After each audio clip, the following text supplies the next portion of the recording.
Allah siapa bak mamun kena. Allah arsa. Beginilah rekaman video amatir warga saat mobil bus melewati tanjakan yang sudah anjlok, tepatnya di Tanjakan Purut, Desa Sindangsari, Kecamatan Kadupanda, Kabupaten Cianjur, Jawa Barat.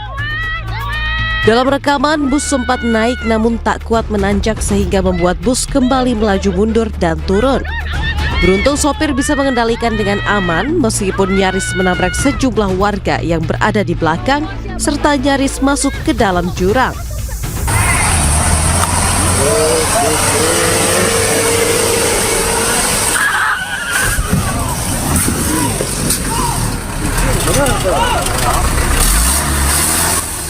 Menurut petugas kepolisian, pihaknya sudah memberikan imbauan agar jalan tersebut jangan dilewati dulu, khususnya kendaraan roda 4. Meski demikian, warga terus melewati jalan tersebut dikarenakan merupakan satu-satunya akses yang bisa dilalui. Kita memberikan peringatan kepada warga masyarakat untuk tidak melintas, terutama untuk roda 4, tetapi mereka memaksa. Nah, kemungkinan ke depannya, karena kita lihat kontur jalan, ya di bawah coran itu kan sudah kosong, tidak ada tanah, ya nanti mungkin kita tutup total. Tapi kalau kita tutup total, aktivitas kendaraan roda 2 dan roda 4, kita juga berpikirnya kasihan juga warga di sini, tidak bisa mencari bahan pangan keluar. Beruntung tidak ada korban jiwa maupun luka dalam peristiwa ini. Warga berharap segera ada perbaikan jalan dari pemerintah. Dari Cianjur, Jawa Barat, Muhammad Andi Ihsan, iNews melaporkan.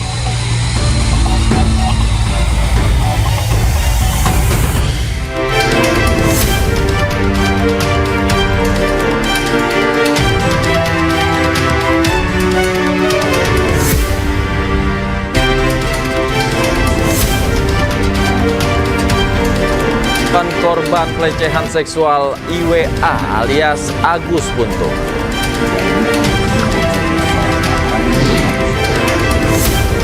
Babak baru Pilkada Serentak 2024, MK pastikan hakim yang memiliki hubungan kerabat dengan pemohon tak akan menjadi hakim di persidangan yang sama.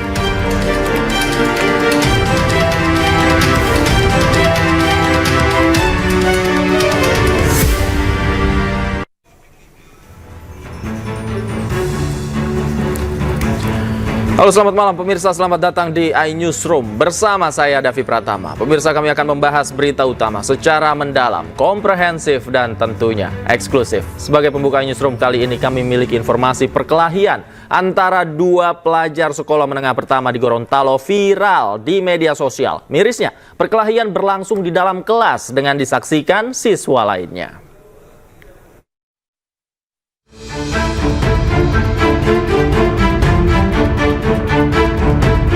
Video berdurasi 16 detik memperlihatkan dua siswa perempuan berkelahi beredar luas di media sosial. Bahkan diduga perkelahian sudah direncanakan karena arena perkelahian telah dipersiapkan dengan meja dan kursi yang telah disingkirkan. Ironisnya lagi, reaksi para siswa lainnya hanya menonton kejadian tersebut tanpa melakukan tindakan apapun untuk melerai keduanya. Mengetahui aksi ini, pihak Dinas Pendidikan Kota Gorontalo tidak hanya memberikan tindakan tegas pada dua siswa, tetapi juga pihak sekolah. Saya akan mengambil tindakan tegas terhadap sekolah karena saya nilai bahwa ini terdapat indikasi kelalaian dari pihak sekolah di dalam menjaga lingkungan sekolah, lingkungan keamanan sekolah. Dan atas dasar kelalaian itu tentu semua pihak, terutama sekolah, ini saya pastikan akan menerima konsekuensi. Hari ini, pihak Dinas Pendidikan akan meminta tanggapan dari pihak sekolah terkait insiden yang tengah viral ini. Sementara pihak sekolah masih enggan memberikan tanggapan. Dari Kota Gorontalo, Nur Faisil Hasan, iNews melaporkan.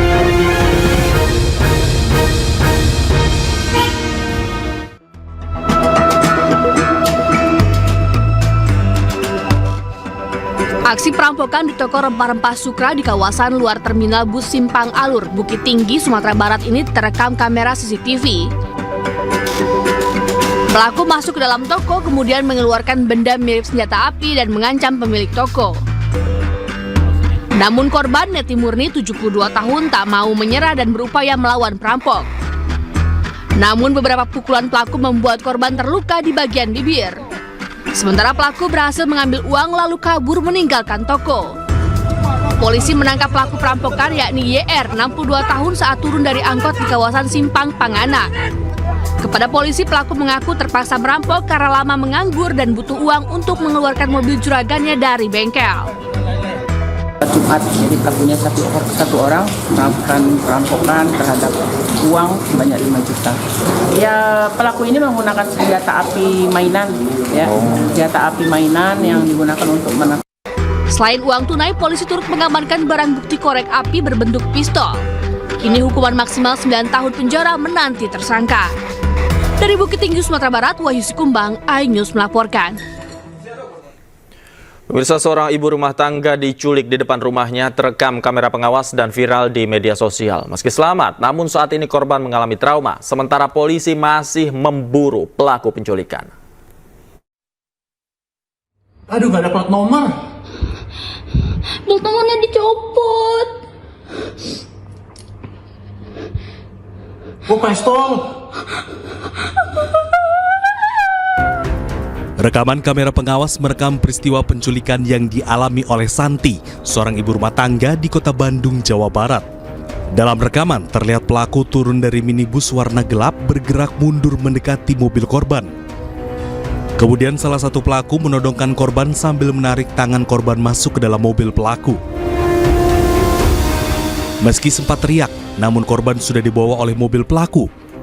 Pihak keluarga yang mengetahui hal ini langsung melaporkan peristiwa ini ke polisi. 8 jam setelah peristiwa penculikan, korban ditemukan di area sekitar Abdi Negara Jalan Pasir Impun yang berjarak sekitar 7 km dari rumah korban. Santi ditemukan oleh seorang pengemudi ojek pangkalan dalam kondisi menangis dan ketakutan. Kondisi Santi masih mengalami trauma dan kini telah berkumpul bersama keluarga.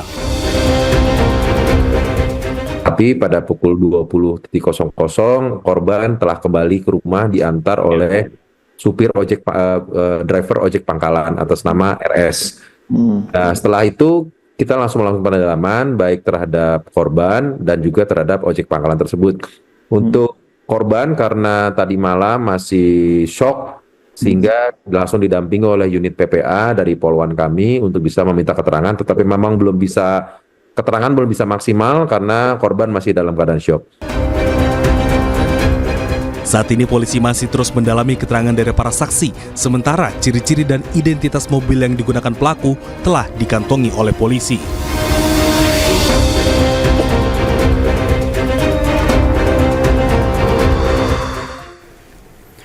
Bocah perempuan 9 tahun yang ditemukan tewas di dalam karung di Pemalang, Jawa Tengah diduga korban pembunuhan. Jenazah masih diotopsi, sementara polisi memeriksa 8 saksi untuk mengusut motif dan pelaku.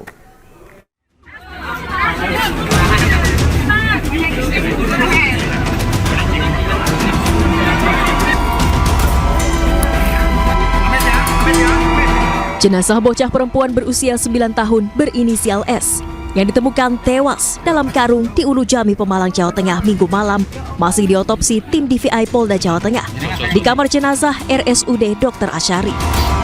Bocah malang ini diduga dibunuh, namun polisi belum mengungkap pelaku dan motif pembunuhan.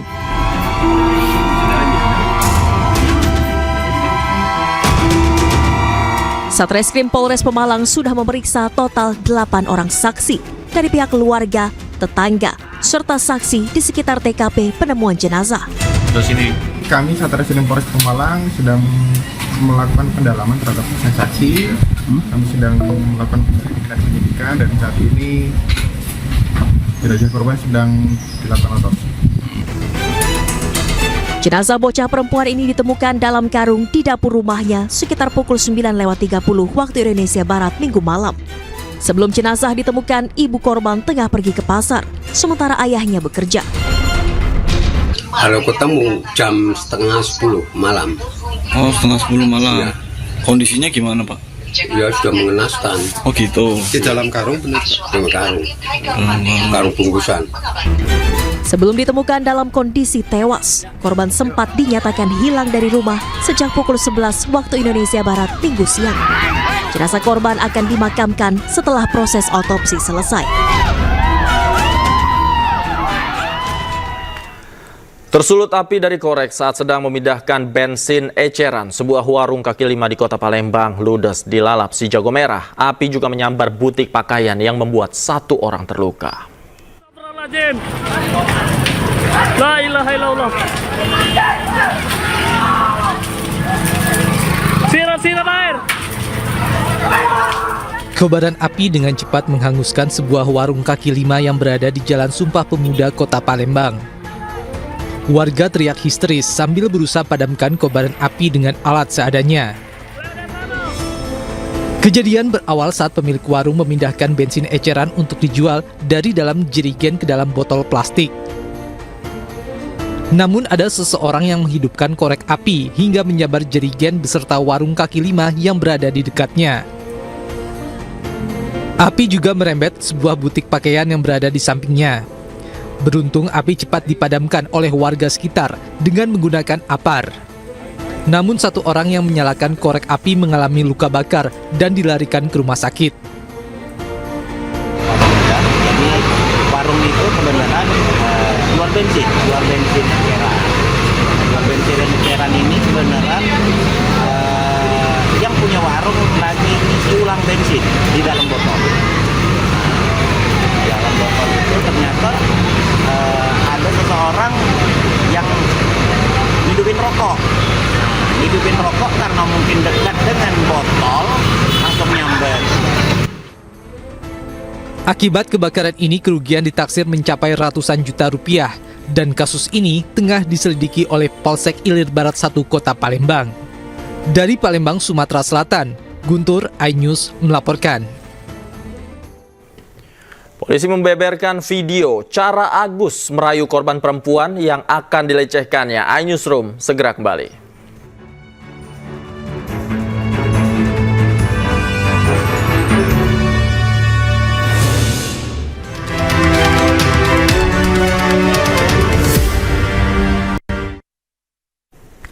Kembali di Newsroom, pemirsa, pembangunan gedung Kedutaan Besar India di Kuningan, Jakarta Selatan mendapat penolakan warga karena diduga cacat prosedur. Sementara pihak Kedubes India menegaskan pembangunan gedung telah mengantongi izin resmi.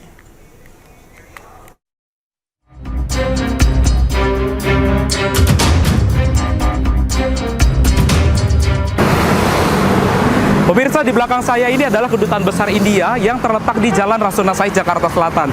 Kami akan mencoba untuk mengajak Anda lebih dekat lagi bersama dengan kameramen kami, Bagus Prasetyadi. Dan inilah memang terlihat kondisinya saat ini sepi karena tidak ada pekerjaan yang dilakukan. Karena berdasarkan putusan PT UN yang diputuskan pada beberapa waktu yang lalu, ini menyebut bahwasanya untuk proyek pembangunan dari Kedutaan Besar India ini harus dihentikan sementara perizinannya.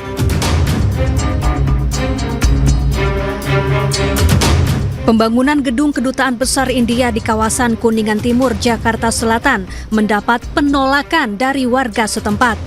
Warga menolak pembangunan gedung setinggi 18 lantai itu lantaran tidak ada sosialisasi sebelumnya dan diduga cacat prosedur. Salah satunya dugaan manipulasi data. Kami mengetahui proyek ini pada tahun 2021. Jadi warga di sini sebelumnya tidak tahu bahwa ada bangunan yang akan dibangun di sana. Ya, tapi emang gedungnya itu sudah lama terbengkalai. Waktu saya dengar mereka mau renovasi, saya senang sekali. Belakangan baru kita tahu bahwa bangunan itu ada 18 lantai. Jadi kami pada kaget. Kami belum pernah dihubungi untuk pembuatan izin tersebut.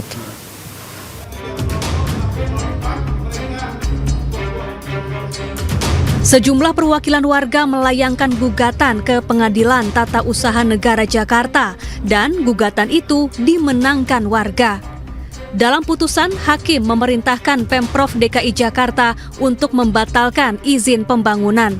Namun Pemprov DKI Jakarta mengajukan banding ke Pengadilan Tinggi Tata Usaha Negara Jakarta. di mana warga menghendaki adanya persamaan hak, ya, sebagai tetangga dari kedubes, mereka harus dihargai hak-haknya. Dalam hal ini diikutkan dalam proses penerbitan izin pembangunan kedutaan. Seperti saya jelaskan, sejak 2017 ternyata udah mulai di proses izinnya. Ternyata 2017 itu ada 3 orang yang diikut sertakan, sama sekali bukan warga, ya. RT tahun 2017 tidak mengetahui keberadaan 3 orang tersebut. Dan perlu kami tegaskan, RT pada waktu itu dan RT saat ini juga ikut menggugat karena mereka tidak dilibatkan baik 2017 maupun 2021. Sementara itu, dalam rilis yang diunggah di situs resmi Kedutaan Besar India, pihak Kedubes India membantah segala tuduhan. Pihak Kedubes India menegaskan telah mengantongi izin resmi pembangunan gedung sesuai ketentuan hukum yang berlaku. Kedutaan Besar India juga menyayangkan kasus ini yang dinilai berpotensi merusak hubungan bilateral Indonesia-India.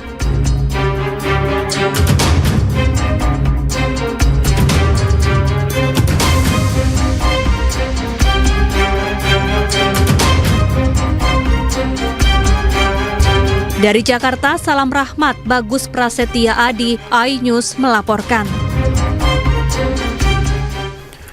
Pemirsa, babak baru Pilkada Serentak 2024 memasuki proses permohonan perkara ke Mahkamah Konstitusi. MK memastikan hakim yang memiliki hubungan kerabat dengan pemohon tak akan menjadi hakim di persidangan yang sama.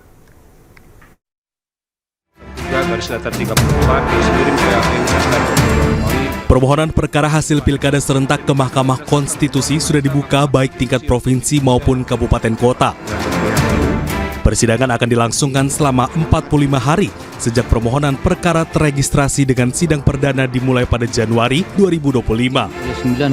Sama seperti pada saat persidangan perkara pemilu presiden dan pemilu legislatif yang lalu, hakim yang memiliki hubungan kerabat dengan pemohon tak akan menjadi hakim dalam persidangan yang sama sesuai Undang-Undang Kehakiman.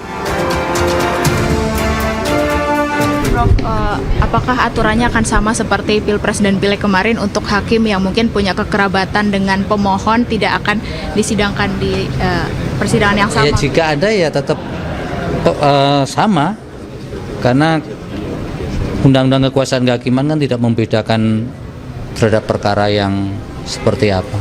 Sepanjang perkara itu menjadi kewenangan Mahkamah Konstitusi atau badan peradilan di luar MK pun kan sama ketentuannya. Bukan perkara jenis apa, tapi disitulah konflik of interest itu melekat kan. Jadi tidak membedakan perkara apa. Sepanjang ada kepentingan yang berbenturan ya nanti perlakuannya sama. Hingga Senin siang, pemohon perkara Pilkada Serentak telah berjumlah total 152 dari tingkat kabupaten kota bagi para pemohon yang melakukan registrasi secara langsung maupun secara daring. Dari Jakarta, Jen Cahyani, Andri Setiawan, iNews melaporkan.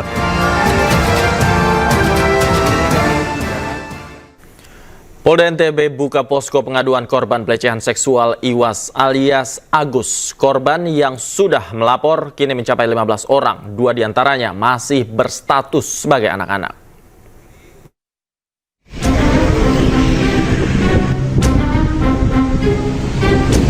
Viralnya kasus pelecehan yang diduga dilakukan IWS alias Agus di Mataram, Nusa Tenggara Barat membuat Polda NTB membuka posko pengaduan.